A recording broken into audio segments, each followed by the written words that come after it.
নমস্কার প্রিয় দর্শক, ক্যালকাটা ডায়ালগস থেকে খবরের অন্তরালের খবর নিয়ে শুরু করছে এখনকার প্রতিবেদন। আমি মনোজ দাস।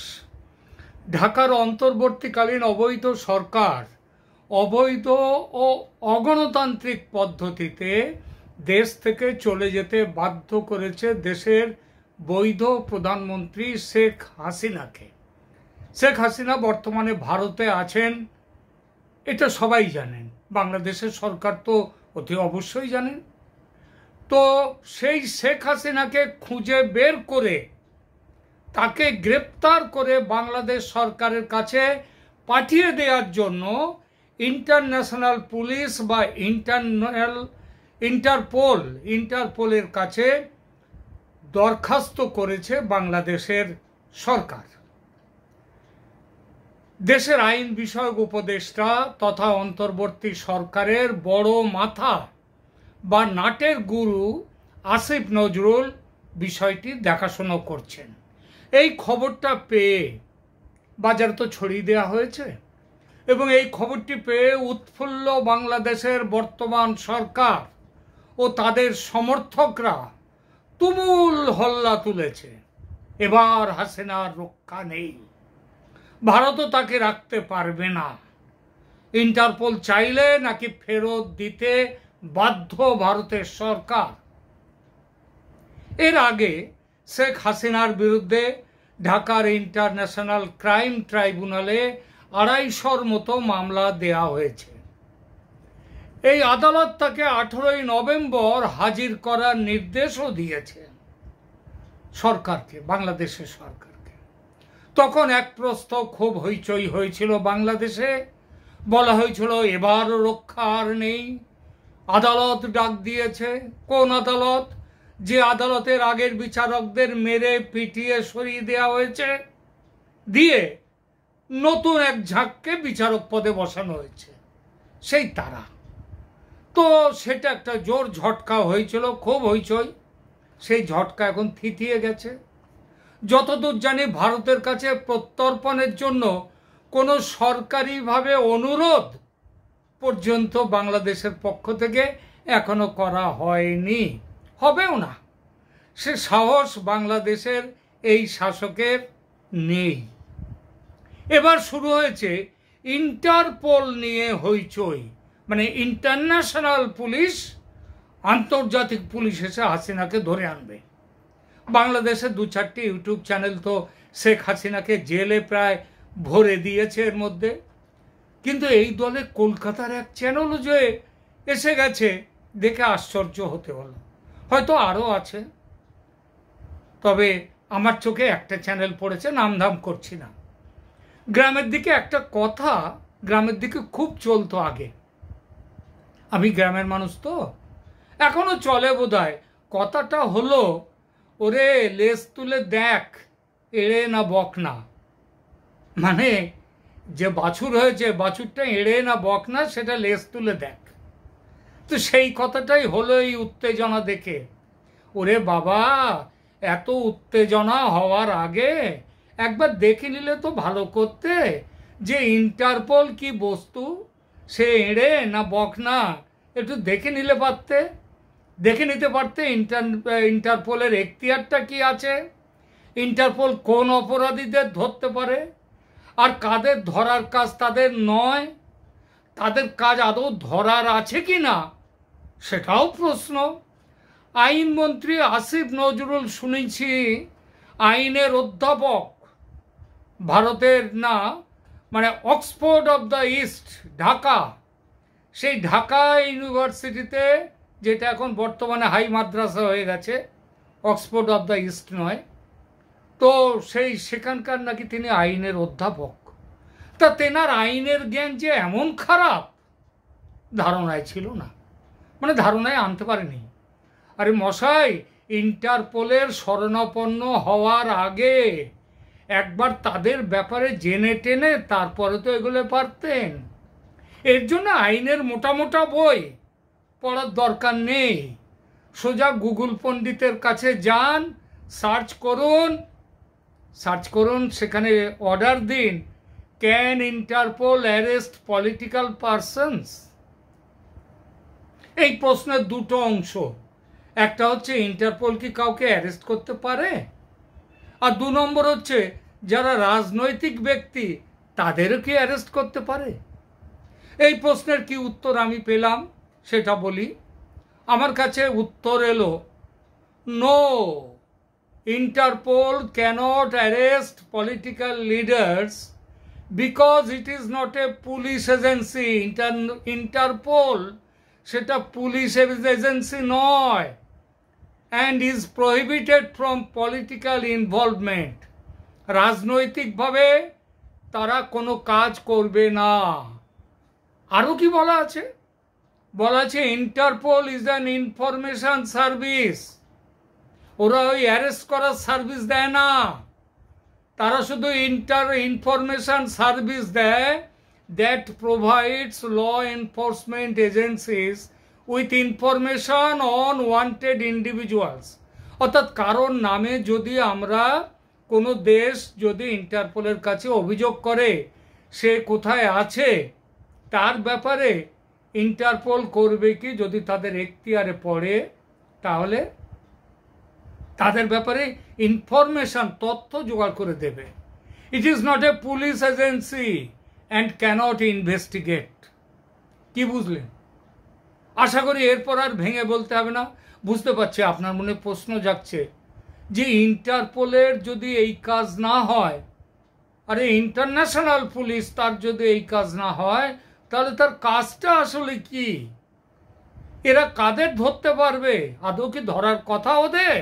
সে তো একটু আগেই বলা হচ্ছে যে Interpol is an information service. তাহলে এইবার দেখুন ইন্টারপোলের কি উদ্দেশ্য সম্পর্কে কি বলা হয়েছে। বলা হয়েছে Interpol is an information service for its 194 member countries that provides law enforcement with information about wanted individuals or criminals. তার মানে পৃথিবীর যে 194টা দেশ যারা ইন্টারপোলের সদস্য, এই দেশগুলোর কেউ যদি তাদের কাছে কোনো ব্যক্তি সম্পর্কে কোনো তথ্য চায়, ইনফরমেশন সেই তথ্য জোগাড় করে তাদেরকে দেবে, এইটাই বলে। তো কার বা কাদের ব্যাপারে তথ্য দেবে ইন্টারপোল? সবার ব্যাপারে দিতে পারবে? রামা শ্যামা, যদু মধু, হারু ডাকাত, হাসান গুন্ডা, এদের সবার সঙ্গে শেখ হাসিনা, ডক্টর ইউনুস, এদের সবার ব্যাপারে কি তথ্য দেবে ইন্টারপোল যার নামে চাইব? আজ্ঞে না। এই ব্যাপারে ইন্টারপোলের কনস্টিটিউশন বা গঠনতন্ত্রে কি বলা আছে সেটা একবার শুনুন। কি বলা আছে।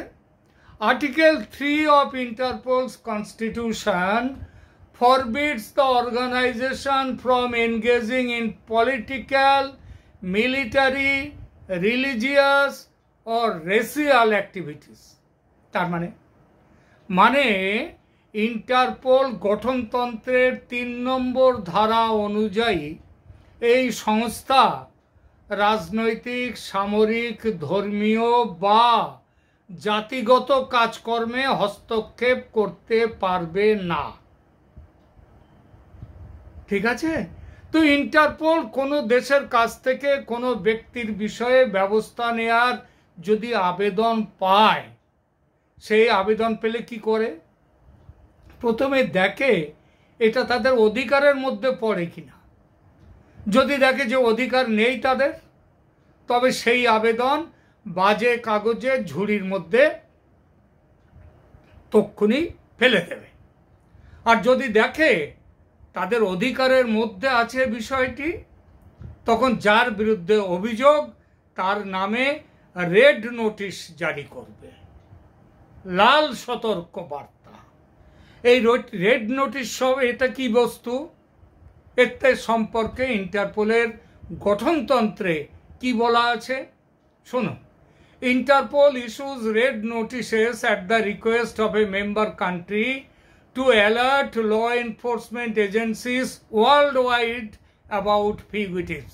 কেউ যদি পালিয়ে যায় এই দেশ থেকে, তার খোঁজ পাওয়া যাচ্ছে না, তখন ইন্টারপোল রেড নোটিশ জারি করে এর এই 194টা দেশকে তারা জানিয়ে দেবে সেই ব্যক্তি সম্পর্কে যে তোমাদের দেশে আছে কিনা, এর চেহারা এইরকম, এর কাজকর্ম এইরকম, ইত্যাদি ইত্যাদি।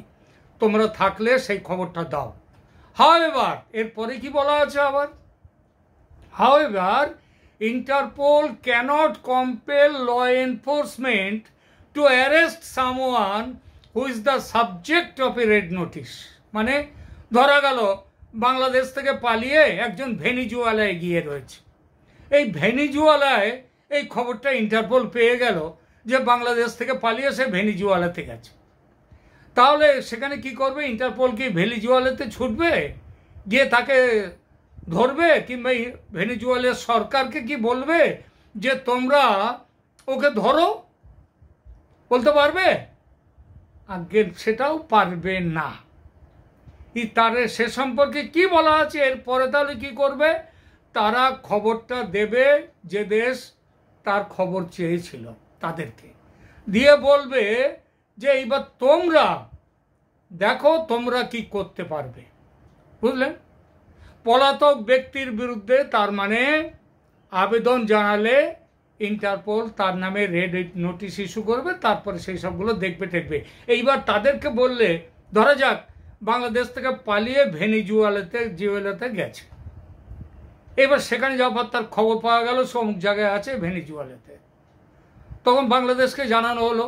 এইবার বাংলাদেশের দায়িত্ব হচ্ছে তাকে ধরে নিয়ে আসার। কি বুঝলেন?